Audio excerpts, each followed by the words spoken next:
Senhoras e senhores ouvintes, internautas de diferentes contextos geográficos, aqui estamos para mais um quadro Atualidades em Debate.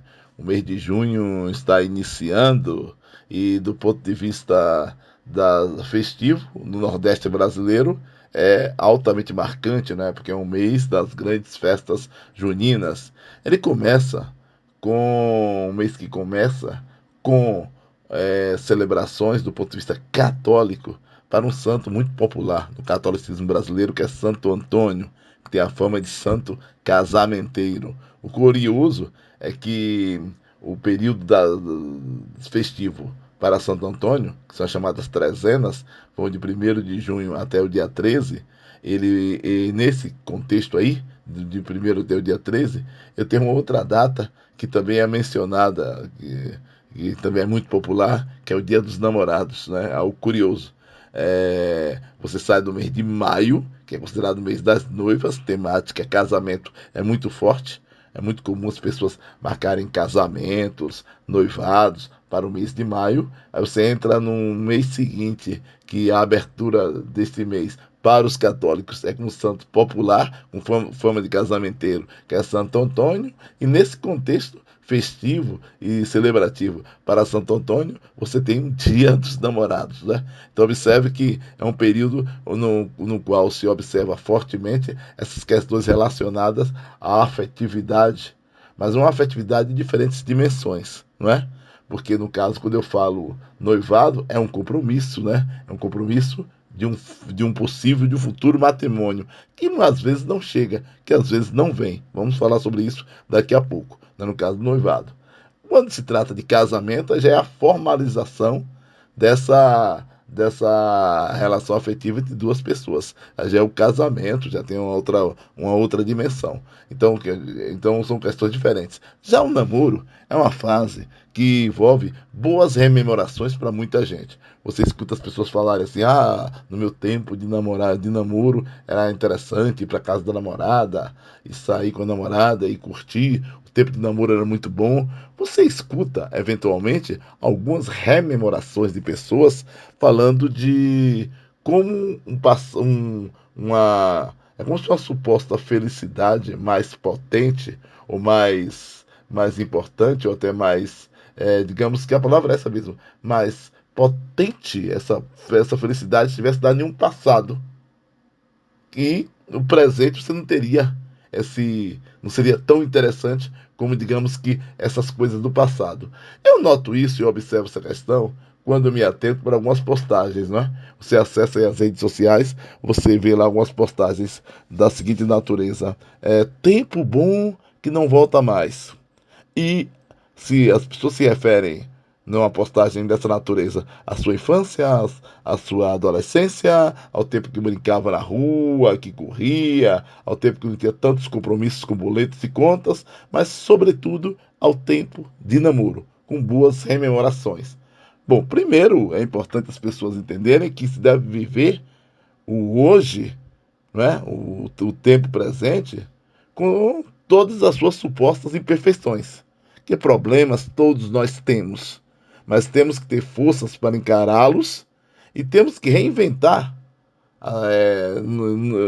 essas reinvenções no curso da vida para que possamos aproveitar essa vida da melhor forma possível. Os momentos alegres, os momentos bons, com o companheiro, com a companheira. É importante que se faça essa reflexão, porque um compromisso de casamento é um compromisso muito sério. E acontecem, às vezes, alguns problemas. Muitas vezes, você tem aquela moça que está namorando com o rapaz e o pai fica apressando. Já, o pai e a mãe, né? Os pais, de maneira geral. Olha, já tem 2 anos de namoro, já tem 3 anos de namoro, e aí vai casar? Vai assumir compromisso quando? Olha, não faça isso. Deixe que o casal siga seu curso tranquilamente, sem pressões. Se eles resolverem terminar, é da vida, é normal. antes uma relação de 3, 4, 5 anos terminar no período do namoro, do que se tentar forçar a barra e ir para um casamento no qual você pode ter uma relação conflitiva, uma relação complicada, então não dá. Então, para se evitar essas relações conflitivas que causam grandes impactos psicológicos, não só para aquele casal envolvido naquela trama afetiva, mas também para quem está orbitando, como por exemplo o pai, a mãe, todos sofrem com isso. Então, o melhor é deixar as coisas caminharem com suas próprias pernas. Se tiver que acabar, acaba. Então o namoro é muito importante se comemorar agora o Dia dos Namorados, as pessoas estarem juntos, entregando presentes.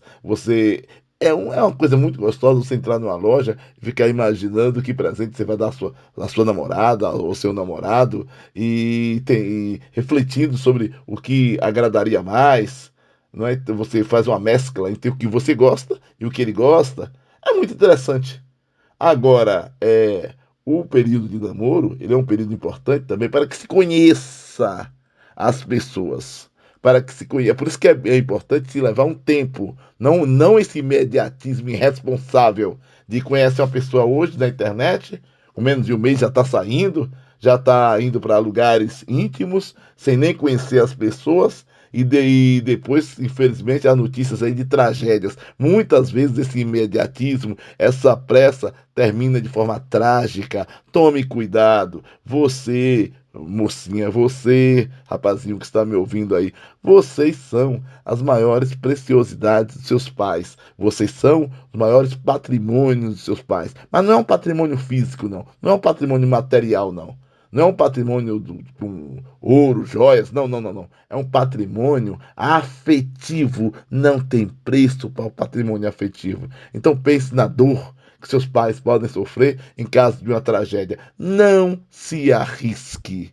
Cuidado com essas coisas de conhecer na internet, dessas redes aí de namoro. Tome muito cuidado com isso. Tem muitos golpistas, tem muita gente, muitos malandros, tem gente complicada, gente com passado complicado nas redes sociais, a fim de complicar a vida de outras pessoas e arrasarem famílias. Então é importante se atentarem para essas questões. Se é uma pessoa que você conhece, que é da sua circularidade cotidiana, que é da sua cidade, é melhor você se aproxima, procure saber quem é a família, procure saber qual a relação dessa pessoa com a família, como se relaciona com irmãos, com a sua relação afetiva com vizinhos, com irmãos, familiares. Procure saber quem é, para você não entrar em um problema complicado. Então é importante as pessoas se atentem para isso, assim como os pais ficarem atentos para essas orientações e esse conjunto de questões e não apressarem. A fruição afetiva vai acontecer sem a mediação de ninguém. Então, que as pessoas não se metam nessas questões. Então, isso é muito importante. Assim como o compromisso do casamento. É um compromisso importante, gente. Então, é interessante que as pessoas assumam um compromisso como esse quando estiverem mais maduras para tomar essa decisão. Eu falo madura, a maturidade no sentido de mental, de quando você está preparado, e em outro sentido também, o que é o sentido do ponto de vista econômico. Isso aí envolve gastos ao viver, ao sair de casa para viver com uma pessoa, seja com a formalização de um casamento na igreja, no cartório, ou então de outra forma. Isso aí envolve gastos, envolve investimentos, envolve responsabilidades. Então é importante que as pessoas se atentem para essas questões. Comemorar, celebrar o Dia dos Namorados, coisa maravilhosa, sejam felizes. No entanto, atentos, olhos atentos, fiquem atentos em relação aos comportamentos, às práticas dessas pessoas que vocês estão namorando, para que se possa evitar problemas mais graves futuramente. Saúde e paz, se cuidem, feliz Dia dos Namorados e aproveitem bem esse contexto festivo do ciclo junino.